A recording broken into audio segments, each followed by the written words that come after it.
আসসালামু আলাইকুম viewers, bike ব্লগার্সের পক্ষ থেকে সবাইকে জানানো হচ্ছে আন্তরিক শুভেচ্ছা ও অভিনন্দন। তো ভিউয়ার্স, আশা করি সবাই ভালো আছেন। আলহামদুলিল্লাহ আমিও ভালো আছি। তো চলে আসলাম আজকে আরেকটি ভিডিও নিয়ে। আজকের ভিডিওটি হলো ডিসকভার 125 বাইকের আপনার ইঞ্জিনের সাউন্ড খারাপ হয়ে গিয়েছে। এক কথায় আপনি নতুন বাইকটি যখন ক্রয় করেছিলেন ওই সময় ইঞ্জিনের সাউন্ড আপনার মিষ্টি সাউন্ড ছিল, বাট এখন আপনার ঝিরঝিরি সাউন্ড মানে ঝ্যাঁঝঝারি বা আপডাউন করতেছে, আরপিএম রাখলে থাক থাক থাক সাউন্ড করতেছে, এইরকম একটা বিষয়। দ্বিতীয় নম্বর বিষয়টা হলো যেটা আপনার বাইকটি যদি আধা ঘন্টা বা 1 ঘন্টা যদি আপনার শীতের সময় বিশেষ করে এই সমস্যাটা হয়, ঠান্ডা করলেই আমরা যখন বাইকটি স্টার্ট দিই আরপিএম স্টার্ট হয়, বাট থতল দিলেই আপনার বাইকটি বন্ধ হয়ে যায়। এ কারণে দেখা গেল আমরা ম্যাক্সিমাম সময় ভুল কাম করি, এই জন্য কিন্তু আপনার বাইকের পারফরমেন্স খারাপ হয়ে যায়। তো দেখা গেল যে আপনার তেল বেশি খাচ্ছে, যে আমরা আরপিএম বা তেল অ্যাডজাস্টটা কিন্তু ভুলভাবে সেটিং করি। এই ভুলভাবে সেটিং করার জন্য আপনার আরপিএমে আপনার ইঞ্জিনের সাউন্ড ভালো থাকে না, ইঞ্জিন ওভারহিট হয়ে যায়, তেল তো কম খাওয়ার তো প্রশ্নই আসে না। তো বিষয়টা হলো যেটা তেল অ্যাডজাস্টের যে বিষয়টা আছে, তো এই বিষয়টা আমাদের ঠিকঠাকভাবে রাখতে হবে, রাখলেই আপনার তেল কম খাবে, বাইকের সাউন্ড ভালো থাকবে। আমরা এয়ার স্ক্রু টাইট দিলেই যে তেল কম খাবে বা লুজ দিলেই কম খাবে, বিষয়টা কিন্তু এরকমটা ঠিক না। তো চলুন আমরা ভিডিওর মধ্যে দেখে নেই যে আসলে সমস্যাগুলো কী আর সমাধান আমরা কিভাবে করব। সর্বপ্রথম বিষয় এয়ার ফিল্টারটা। এই এয়ার ফিল্টারটা আমাদের ওয়াশ করতে হবে। তো এয়ার ফিল্টারটা ওয়াশ করার নিয়ম হলো, আপনি যদি পেট্রোল দিয়ে ওয়াশ করেন তাহলে ওয়াশ করতে পারবেন, বাট আপনার পেট্রোল দিয়ে ওয়াশ করার পর কিছুক্ষণ শুকাই নিতে হবে। না হলে ওই ভিজা অবস্থায় যদি আমরা এয়ার ফিল্টারটা সেট করে দিই তাহলে দেখবেন যে থোতল বাড়াই দিতে হবে, সাইলেন্সার দিয়ে ধোয়া আসবে, এরকমটা হবে। আর ডিজেল অথবা যদি কেরোসিন তেল দিয়ে ধুয়ে পরিষ্কার করে লাগাই দেন, এটা সব থেকে বেটার। পেট্রোল দিয়ে ওয়াশ করা যাবে, তাতে কোনো রকমের কোনো সমস্যা বা ত্রুটি হবে না। আমরা এটা ওয়াশ করার পর একটু শুকাই নেব, নেওয়ার পর হালকা করে ইঞ্জিন অয়েল দিয়ে দেবো। যদি বেশি পরিমাণে অয়েল দেওয়া হয় এয়ার ফিল্টারে, সেক্ষেত্রে দেখা যাবে যে আপনার সাইলেন্সার থেকে আপনার সাদা ধোঁয়া নির্গত হবে একসময়। এইরকমটা যদি আমাদের হতেই থাকে তাহলে সাইলেন্সারের ডিসকভার 125, 125 যে বাইকগুলো আছে বা 110, এগুলো সাইলেন্সারের অ্যাডজাস্টের মানে বাইরের যে গ্যাসটা বাইর হয়, ওখানে দেখবেন যে আপনার বাতাসের পরিমাণটা কম আসে। তো আমরা যদি বেশি পরিমাণের এখানে মানে ভেজে দেই, সেক্ষেত্রে দেখা গেল যে আপনার সাইলেন্সারে কিন্তু ময়লা জমতে পারে। ওই কারণেই আপনার এক্সট্রা সময় দেখা গেল আপনার গাড়ি যখন থতল দিবেন ক্যাটক্যাট ক্যাটক্যাট সাউন্ড করবে, ইঞ্জিন অতিরিক্ত হিট হবে, বিভিন্ন রকম সমস্যা হবে। এখানে আমাদের ইঞ্জিন অয়েলটা দিতেই হবে, ঠিক আছে, বাট পরিমাণ মতো।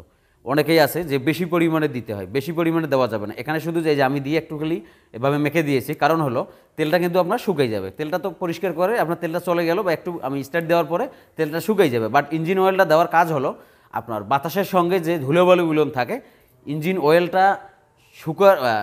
অয়েলটা দেওয়ার কারণে ওখানে কিন্তু পিচ্ছুলতা লেগে থাকে, মানে পিচ্ছুলতা ভাব একটা থাকে, ওখানে আপনার সর্বপ্রথম আপনার ধুলোটা কিন্তু লেগে যাবে, আপনার কম্প্রেশন চেম্বারে যাওয়ার কোনো চান্স থাকবে না। তো আশা করি বুঝতে পারছেন। এখন আমরা এয়ার ক্লিনারটা সেট করে টেভিট ক্লিয়ারেন্সের কাজটায় হাত দিব। 2 নম্বর বিষয় হলো যেটা এই কার্বোরেটর ম্যানিফোল্ডের যে স্ট্যান্ডার্ডগুলো আছে, এই স্ট্যান্ডার্ডগুলো দেখেন যে আপনার লুজ হয়ে গিয়েছে। এটা লুজ হবেই, স্বাভাবিক বিষয়। আপনারা যখন বাইকটি সার্ভিস করবেন, আর এখানে একটা তথ্য দিয়ে দিই, আপনার 2500 কিলোমিটার আগে টেপেটে হাত দিবেন না। আপনার একটু ঝিরঝিরি সাউন্ড থাকবে, থাক না, কোনো সমস্যা নেই। আপনি 2500 কিলোমিটার চলার পরে আপনার টেপেট ক্লিয়ারেন্সটা করবেন। আর প্রথম যখন সার্ভিস করাবেন, সার্ভিস সেন্টার থেকে এই আপনি একটু মানে বলে দিয়ে এই কাজগুলো করে নেবেন। এই যে দেখেন যে এই নাটটা প্রায় লুজ হয়ে গিয়েছে, এরকমটা। তো ওরা ওইভাবে আমি জানি না কাজকাম করে কিনা, কারণ দেখেন এই বাইকটির কিন্তু আপনার সার্ভিস সেন্টারে কাজ করা হয়েছে। তো বিষয়টা হলো যেটা দেখেন এই নাটগুলোতে ওরা কোনোভাবেই হাত দেয়নি।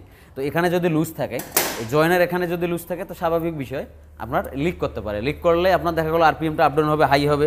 এক কথায় আরপিএম যত মিষ্টি থাকবে অত আপনার ইঞ্জিনের সাউন্ড ভালো থাকবে।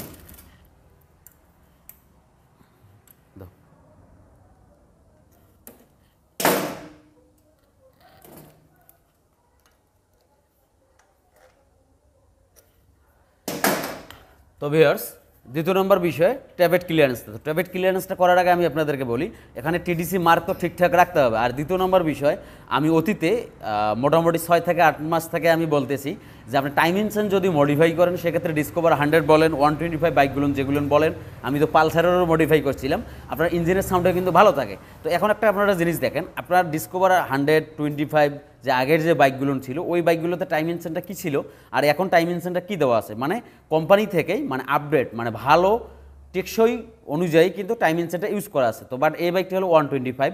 যদি 110 বাইক হইতো, আমি যে টাইম ইনসেনটা মডিফাইয়ের যে ভিডিওগুলো দিয়েছিলাম, আমি যে টাইম ইনসেনের কাজটা করেছিলাম, ওই রকম টাইম ইনসেন কিন্তু এখন দেওয়া আছে। তার মানে কোম্পানিও এটা বুঝে নিয়েছে যে ওই টাইম ইঞ্জিনগুলো হয়তো ত্রুটি থাকতে পারে, দেখা গেল 10-12 হাজার কিলোমিটার চলার পরে ইঞ্জিনের বিচ্ছিরি একটা সাউন্ড আসে, ঝ্যাঝারি সাউন্ড আসে। তো ওই জন্যই বলছিলাম যে মোটা টাইম ইঞ্জিন বা পালসার যে 135 বাইকের টাইম ইঞ্জিনগুলো আছে ওগুলো লাগাইলে আপনার ইঞ্জিনের সাউন্ডে কিন্তু দীর্ঘদিন মানে ঝিরঝিরি সাউন্ড থাকে না, এক কথা মিষ্টি সাউন্ড থাকে। তো আশা করি বুঝতে পারছেন। আর 110 বাইকের যখন আমি একটা ভিডিও দিব তখন আপনাদেরকে এই বিষয়ে আরও ডিটেলস একটা ধারণা দেওয়ার চেষ্টা করবো। যে তো ভিউয়ার্স আরেকটা আমি তথ্য আপনাদেরকে দিই, এই যে ডিসকভার 125 যে বাইকগুলো বা 110 বাইকগুলো, এগুলো অনেক সময় দেখা গেল যে আরপিএমে যখন আমরা রাখি একটা দেখা গেল ধ্যার ধ্যার একটা স্যাক মানে ইঞ্জিনের সাউন্ডটা মোটা লাগে। তো এটার কারণে আমরা শুধু ট্যাপেটটাই শুধু অ্যাডজাস্ট করি, টাইম ইঞ্জিন অ্যাডজাস্ট করি। তো বিষয়টা হলো যে ট্যাপেট অরিজিনাল নিয়ম 5 এবং 10 ওভাবেই আমরা রাখবো, বাট তেলটা ভালোভাবে অ্যাডজাস্ট করতে হবে, তাহলে আরপিএমটা আপনার অ্যাকুরেট থাকবে। আর তেল অ্যাডজাস্ট যদি সঠিকভাবে না থাকে তাহলে আরপিএমটা আপনার আপ ডাউন করবে, আপনার বিভিন্ন রকমের সমস্যা হবে। আর যদি আপনারা মনে করেন যে এয়ার স্ক্রু আমি একটু টাইট দিয়ে দিব তেল কম খাবে, তাহলে আপনার ইঞ্জিনে আরও মারাত্মক ক্ষতি হবে, আপনার ইঞ্জিন অতিরিক্ত হিট হবে, বাইকের সাউন্ড দ্রুত নষ্ট হয়ে যাবে। আশা করি বুঝতে পারছেন। কারণ দেখেন একটা মানুষ সবল থাকতে গেলে ভাতের সঙ্গে কিন্তু পানির প্রয়োজন আছে। সেম একইভাবে প্রতিটা বাইকের ক্ষেত্রে একটা বাইকের ক্ষেত্রে এক এক রকম এয়ার এবং তেলের অ্যাডজাস্টটা হয়। শুধু আমরা টাইট দিলেই তেল কম খাবে বিষয়টা কিন্তু এরকম না। আপনারা একটা জিনিস দেখেন, রিং পিস্টন দুর্বল হলে তেল বেশি খায়, ভাল্বের সমস্যা হলে খায়, সেন্সেট যদি দুর্বল হয়ে যায় সে কারণেও খায়। শুধু যে কার্বোরেটর ঘুতেলেই বা কার্বোরেটরে হাত দিলেই আরপিএম অ্যাডজাস্ট করলে যে তেল বেশি খাবে বা কম খাবে এই বিষয়টা কিন্তু এরকমটা না। হ্যাঁ, যেভাবে অ্যাডজাস্ট করার দরকার আমরা ওভাবে অ্যাডজাস্ট রাখার চেষ্টা করব। আর যে বাইকগুলো আপনার অটো চৌকের বাইক, বিশেষ করে ডিসকভার 100 বাইকগুলো, তো ওই বাইকগুলোতে দেখবেন আপনার অটো চৌক, এই অটো চৌকটা আপনার থার্মাল সেন্সর থেকে সিডিএ ইউনিট দিয়ে কিন্তু আপনার অটো চৌক হয়। তো এই বিষয়টাও লক্ষ্য করবেন, কারণ যদি থার্মাল সেন্সর ঠিকঠাক না হয় তাহলে অনেক সময় হিট অবস্থায় আপনার আরপিএম হাই হয়ে যায়, বা শীতের সময় সকালবেলা স্টার্ট দেওয়ার সঙ্গে সঙ্গে আরপিএম একটু হাই হয়ে যায়, একটু পরে লো হয়ে যায়, ঠিক আছে। থার্মাল সেন্সরের কাজ সিডিএ ইউনিটকে মেসেজ দেওয়া যে ইঞ্জিনটা কত পরিমাণ হিট আছে এবং কী অবস্থায় ঠান্ডা আছে। আমরা ধরেন যে নর্মালি একটা ইগনিশন সুইচ দিয়ে যখন বাইক অফ করি, অনও তো করি, আশা করি বুঝতে পারছেন। শুধু যে অফের কাজ তা তো না, অন যে আমরা করব সেই কাজটাও কিন্তু থাকে। তো একটা বলবো আরেকটা বলবো না, বিষয়টা এরকমটা না। হ্যাঁ, আপনার কতটুকু ইঞ্জিন লো টেম্পারেচার আছে, হাই টেম্পারেচার আছে, এই বিষয়গুলো কিন্তু সিডিআই ইউনিট থার্মাল সেন্সার দিয়ে মনিটাইজ করে।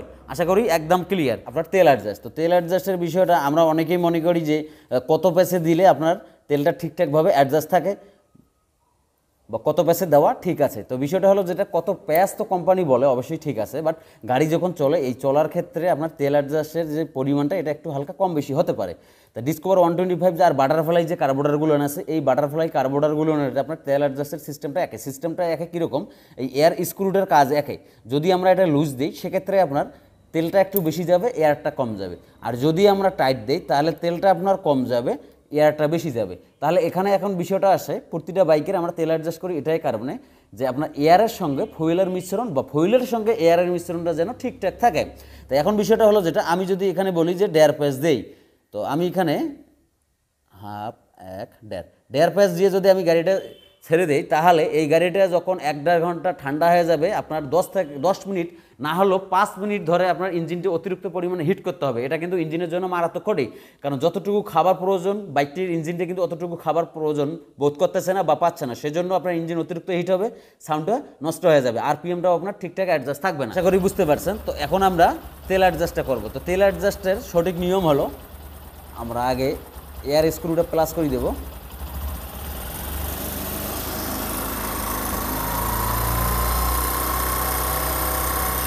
মিটারে আপনার 4000-এ রাখবো, মানে 4-এর কাঠায় রাখবো, রাখার পরে এটা ভেতরের দিকে প্রবেশ করাই দিব। প্রবেশ করার পর ধীরে ধীরে আমরা লুজ দিব।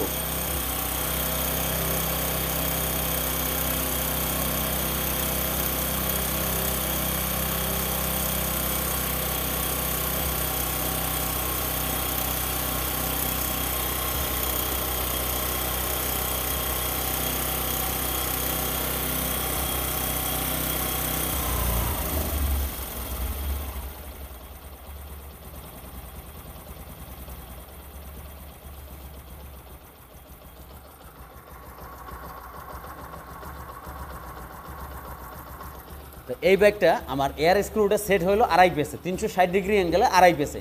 তো বাইকটার এখন আপনারা ইঞ্জিনের সাউন্ডও দেখুন যে একদম মিষ্টি সাউন্ড, আর তার সঙ্গে আরপিএমটাও দেখবো এখন আমরা যে আরপিএমের কাটাটা আপডাউন আছে কিনা।